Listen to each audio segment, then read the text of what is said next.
Toliau eina dramatinė situacija, kuri vardima kaip beprotystė. Čia veikia beprotis ir auka. Beprotis išprotėja ir jis vienaip ar kitaip įskaudina auką, padaro jai fizinę arba moralinę žalą. Sekanti situacija yra mirtinas neprotingumas. Čia veikia neprotingasis arba klaidą padarė žmogus, auka ir arba prarastas objektas. Taigi neprotingas žmogus, neprotingasis dėl savo klaidos arba nežinojimo, netyčia arba to siekdamas, praranda objektą ir įžeidžia auką. Sekanti dramatinė situacija taipogi skamba labai įdomiai – nevalingi meilės nusikaltimai. Čia veikia mylintysis, mylimoji ir paslapties atskleidėjas. Paslapties atskleidėjas išduoda mylinčiojo arba mylimosios pasitikėjimą, išduoda paslaptį arba išduoda abiejų santykius. Nepažįstamo arba nepripažįstamo giminaičio nužudymas. Čia veikia žudikas, neatpažinta arba nepripažinta auka. Ir šioje dramatinėje situacijoje žudikas užmuša nepripažintą arba neatpažintą auką.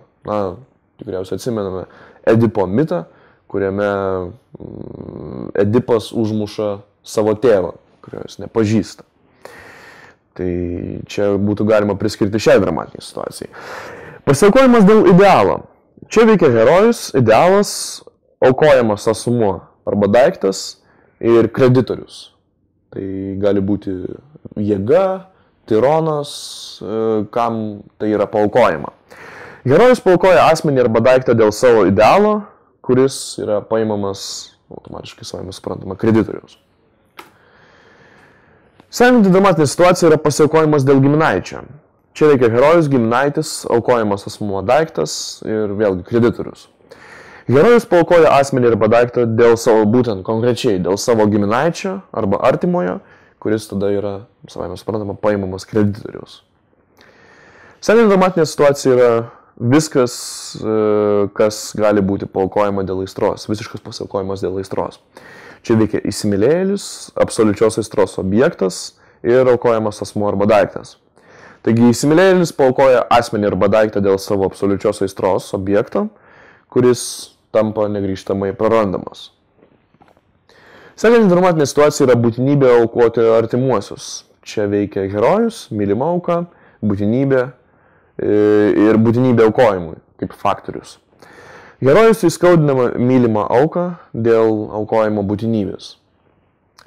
Sekanti dramatinė situacija yra pranašesniojo ir silpnesniojo varžymasis. Čia susiduria pranašesnis veikėjas, silpnesnis veikėjas ir varžymosi objektas. Taigi pranašesnis veikėjas nugali silpnesnį ir laimi varžymosi objektą. Nesupraskite, jog tai yra tokia vienplanė dramatinė situacija. Dažniausiai pranašesnis veikėjas nebūtinai būna fiziškai stipresnis, jis kaip atsimenant įvairias pasakas, mitus ar legendus, jis dažniausiai yra sumanesnis ir sugeba įveikti fiziškai arba finansiškai stipresnį herojų. Sekanti dramatinė situacija yra svetimavimas, kurioje susiduria du svetimautojai ir išduotas sutuoktinis. Taigi du svetimautojai konspiruoja prieš išduotą sutuoktinį. Sekanti dramatinė situacija yra meilės nusikaltimai, kuriuose veikia mylintysis ir mylimoji arba mylimasis. Mylintysis ir mylimoji arba mylimasis tarpusavyje patenka į konfliktą. Sekanti dramatinė situacija yra mylimojo arba mylimosios negarbingumo atskleidimas. Čia veikia atradėjas ir kaltasis. Atradėjas atskleidžia negarbingą kaltojo poelgį ir visi jo padaryti nusikaltimai iškyla į viešumą. Sekanti dramatinė situacija yra meilės kliūtis. Čia veikia du įsimylėjėliai ir kliūtis. Du įsimylėjėliai kartu susiduria su kliūtimi ir gali ją nugalėti, arba kaip pasisuks siužetas, arba jas nenugalėti. Ir paskutinė, tikriausiai vis dar ne paskutinė. Sekanti dramatinė situacija yra mylimas priešas. Čia veikia mylintysis, mylimas priešas ir nekentėjas. Mylintysis ir nekentėjas tampa sąjungininkais ir turi visiškai priešingus požiūrius į mylimą priešą, bet dažniausiai veikia prieš jį. Ambicija. Čia veikia ambicingasis, prestižo objektas ir priešininkas. Ambicingasis siekia prestižo objekto ir susiduria su priešininku. Toliau mes turime dramatinę situaciją, kuri vadinasi konfliktas su dievybė. Čia veikia mirtingasis ir dievybė. Na, žinoma, atsiminkite, čia siūlau atsiminti mitą, šiam pavyzdžiui prikaltas Prometėjas. Mirtingasis ir dievybė konfliktuoja tarpusavyje. Ir kaip savame suprantama, mirtingasis dažniausiai pralaimi dievybei, arba dievybė būna apgaunama mirtingoje. Neteisingai suprastas pavydas. Čia yra ganėtinai sudėtingesnė dramatinė situacija, kurioje veikia pavydusis, objektas arba priežastis, dėl kurios yra pavydima, menamas bendrininkas ir klaidos sukėlėjas. Taigi, pavydusis arba pavydintis žmogus patenka į klaidos sukėlėjo arba objekto priežasties sukeltas aplinkybės, dėl kurios yra pavydima įtaka ir tampa pavydus klaidos sukėlėjui arba menamam bendrininkui.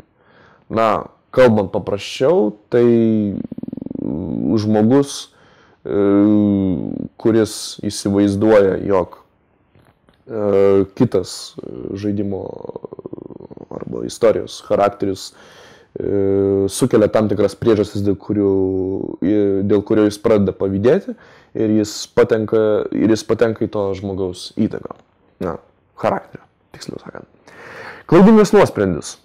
Čia veikia klaidingasis, klaidos auka, priežastis arba klaidos autorius ir kaltasis.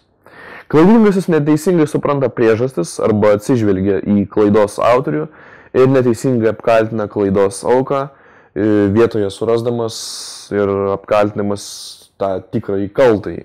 Na, čia yra tas toks tradicinė neteisingo nuosprendžio dramatinė situacija. Kaltė. Čia veikia kaltasis, auka arba nuodėmė ir tardytojas. Kaltasis įskaudina auką arba padaro nuodėmę ir atsiduria tardytojo akistatoje, kuris bando suprasti visą situaciją ir dažniausiai padėti kaltajam. Ir prarastojo suradimas. Čia veikia ieškotojas ir surastasis. Labai paprasta situacija, ieškotojas galų gale randa surastai. Ir paskutinė visgi dramatinė situacija, tai yra mylimųjų praradimas. Čia veikia žudomas artimasis, stebėtojas artimasis ir budelis. Žudomo artimojo egzekucija, kurią įvykdo budelis, stebi stebėtojas artimasis. Tai va. Siužetai ir dramatinės situacijos žaidime. Galbūt apie juos plačiau, prieš apibendrinant. Siužetų, kurie būna pritaikomi žaidimo scenarijuje, gali būti ne vienas, savame suprantama. Jeigu, tarkime, mes kuriame RPG, role-playing tipo žaidimą, mums reikės labai daug siužetų, norint kurti užduotis, vadinamosius quests. Dėl to mums reikės daugybė skirtingų scenarijų. Ir taip pat žaidimo scenarijus gali turėti ne vieną dramatinę situaciją, ką aš minėjau truputėlį anksčiau, kad dramatinė situacija yra, jį gali nebūtinai tapti visos žaidimo istorijos tuo kulminacija, tuo varančiaja jėga, varamuoju varikliuku. Tų dramatinių situacijų gali būti labai daug, viena gali būti, labai konkreti kažkoks tai konfliktas, bet gali būti labai daug šalutinių dramatinių situacijų, kurios žaidėjas sudomina, kurios kelia jam įtampą, kurios jį įtraukia į žaidimą. Ir kuo daugiau komponentų žaidime yra, tuo įdomesnė žaidimo tampa savame suprantama žaidimo istorija, bet čia reikia atsižvelgti į kitą faktorių, kuo daugiau mes komponentų sukuriame žaidimo scenarijoje, tuo daugiau resursų mums reikia, nes reikia kurti skirtingas žaidimo aplinkas, reikia formuoti veikėjus, kurie, žinoma, turi savo individualią kalbą, savo individualią elgseną žaidimo pasaulyje. Todėl čia labai svarbu yra atsižvelgti į žaidimo kūrimo biudžetą. Taigi, tiek bus apie siužetus ir dramatinės situacijas žaidimo scenarijoje. O dabar aš norėčiau jums užduoti užduotį. Sugalvokite ir parašykite trumpą scenarijų laisva tema.